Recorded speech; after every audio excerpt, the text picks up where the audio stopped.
Bismillahirrahmanirrahim. Assalamualaikum warahmatullahi wabarakatuh. Alhamdulillahi ala ihsani wa syukru lahu ala taufiqihi wa amtinani. Wa asyhadu an la ilaha illallah ta'ziman li sya'ni. Wa asyhadu anna nabiyyana Muhammad sallallahu alaihi wasallam ad-da'i ila ridwani. Wa sallallahu alaihi wa ala alihi wa ashabihi wa ikhwani, amma ba'du. Ma'asyiral muslimin, para pendengar yang semoga senantiasa dirahmati oleh Allah Subhanahu wa taala. Marilah kita tak bosan dan tidak berhenti untuk senantiasa dan selalu bersyukur kepada Allah Subhanahu wa taala. Karena sungguh nikmat yang Allah berikan kepada kita ini teramat sangat banyak. Tidak perlu kita pergi terlalu jauh untuk bisa mengetahui nikmat Allah Subhanahu wa taala. Kita lihat diri kita sendiri. Sekarang, di posisi kita sekarang, mungkin kita sedang duduk, berdiri ataupun berjalan. Allah Subhanahu wa taala berikan kita kemampuan untuk bernafas, menghirup oksigen, kemudian mengeluarkan karbon dioksida secara otomatis. Secara otomatis tanpa kita merasa kekurangan. Berapa banyak saudara kita yang kesusahan untuk melakukan hal ini, dan Allah Subhanahu wa taala memberikan nikmat ini kepada kita tanpa Allah meminta bayaran sama sekali. Kalau hal tersebut dirupiahkan, berapa banyak yang harus kita bayarkan kepada Allah Subhanahu wa taala. Akan tetapi Allah memberikan itu semua secara gratis tanpa minta imbalan apapun. Maka sungguh amat buruk apabila kita melewati satu hari tanpa bersyukur kepada Allah Subhanahu wa taala. Kemudian salawat serta salam semoga tetap terlimpahkan kepada Nabi kita Muhammad sallallahu alaihi wasallam, seorang nabi yang telah Allah pilih dan telah Allah persiapkan sejak kecilnya. Bahkan ketika kecilnya, dada beliau dibelah oleh malaikat atas izin Allah Subhanahu wa taala. Kemudian malaikat keluarkan sisi buruk dari hati beliau dan ditinggalkan sisi baiknya saja.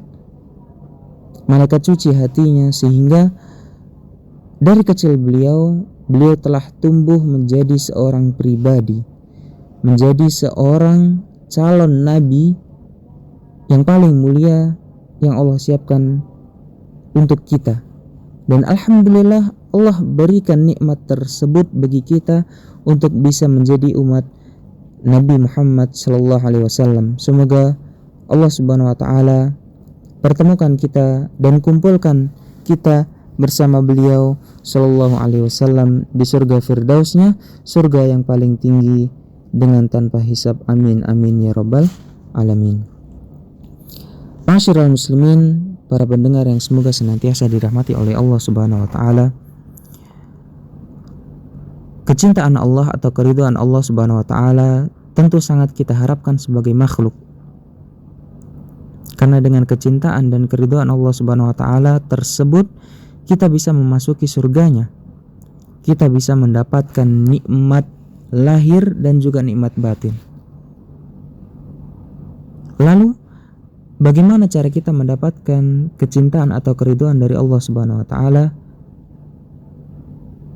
Maka Ibnul Qayyim rahimahullah, Syekh Ibnul Qayyim rahimahullah telah merangkum beberapa hal yang paling utama yang bisa mendatangkan kecintaan, keridhaan Allah Subhanahu wa taala.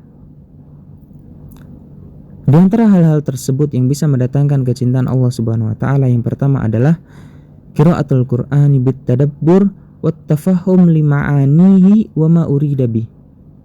Yaitu dengan cara kita membaca Al-Qur'an dengan penuh tadabbur, dengan penuh perhatian akan maksud makna dari Al-Qur'an tersebut. Dengan cara kita memahami artinya, kemudian kita memahami apa maksud dari ayat yang sedang dan telah kita baca. Tentunya hal ini kita ketahui dengan memperhatikan dan mencari serta membaca perkataan para ulama. Kita membaca perkataan para tabi'in, kita membaca perkataan para sahabat radhiyallahu taala anhu. Karena merekalah orang pertama yang mendengar langsung apa maksud dan tujuan dari Al-Quran tersebut dari lisan yang mulia Rasulullah Shallallahu Alaihi Wasallam. Kemudian setelah kita mengetahui hal tersebut, tentu kita mengamalkannya dan juga mendakwahkannya kepada saudara-saudara kita, sehingga terciptalah suatu lingkungan yang berjalan di atas petunjuk dari Al-Quran dan Sunnah. Semoga Allah Subhanahu wa Ta'ala memudahkan kita untuk bisa memahami Al-Quran dan juga mengamalkannya serta mendakwahkan apa yang telah kita ketahui tersebut. Amin ya rabbal alamin. Ma'asyiral muslimin, arsyadallahu iyyakum jami'an.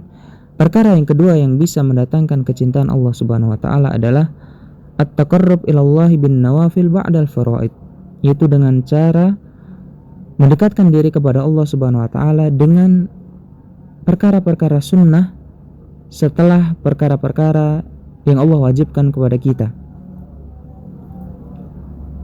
Seperti contohnya adalah apabila kita sudah selesai, apabila kita sudah menjaga salat-salat wajib dalam sehari 5 waktu sebanyak 17 rakaat tersebut telah kita jaga di awal waktu, telah kita jaga salat fardu tersebut dengan wudu yang sempurna, kita jaga salat fardu tersebut dengan ada ataupun dengan menunaikannya dengan sempurna, dengan berdiri yang sempurna, gerakan yang sempurna, dengan bacaan yang sempurna.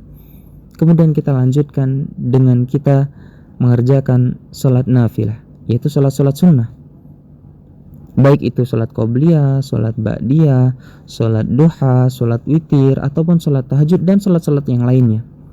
Maka dengan semakin banyak amalan-amalan sunnah yang kita kerjakan, maka semakin besar cinta Allah Subhanahu wa Ta'ala kepada hambanya tersebut.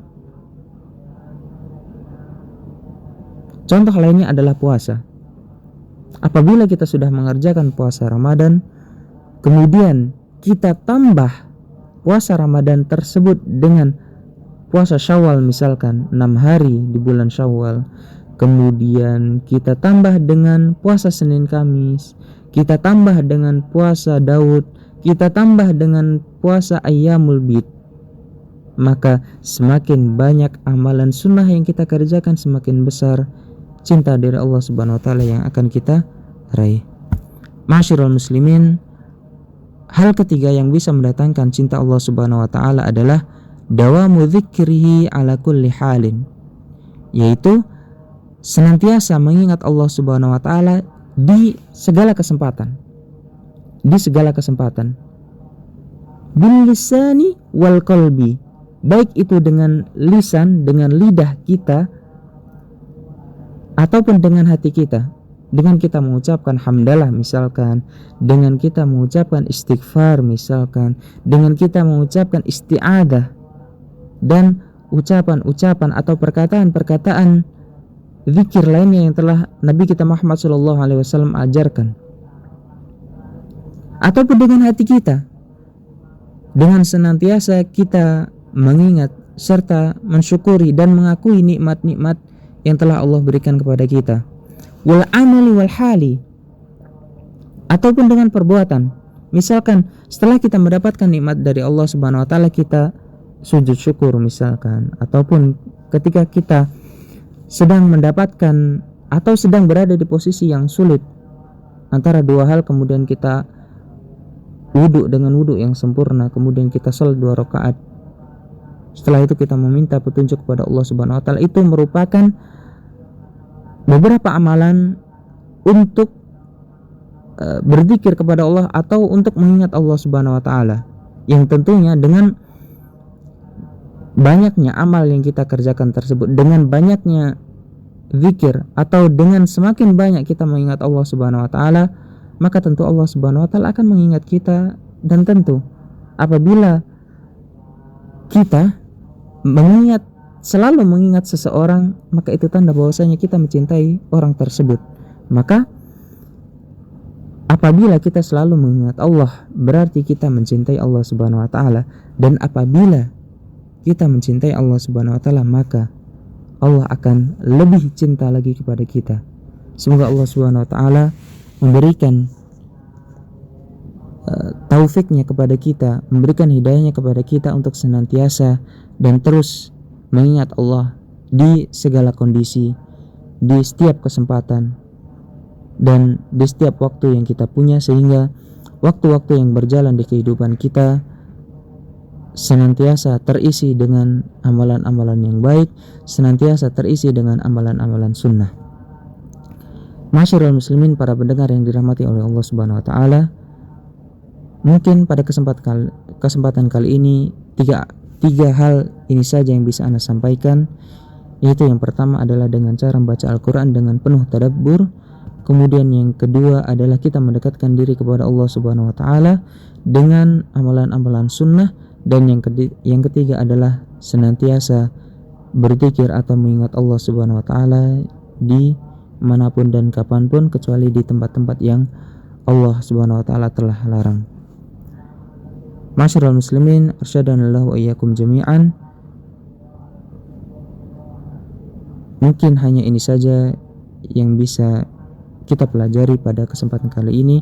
Semoga Allah Subhanahu wa taala memudahkan kita untuk senantiasa mengamalkan ketiga hal tersebut, sehingga kita mendapatkan cinta dari Tuhan kita, dari Rabb kita Allah Subhanahu wa taala. Amin ya rabbal alamin. Summa nahtatim bidu'a kafaratul majlis. Subhanakallahumma bihamdika asyhadu an la ilaha illa anta astaghfiruka wa atubu ilaik. Assalamualaikum warahmatullahi wabarakatuh.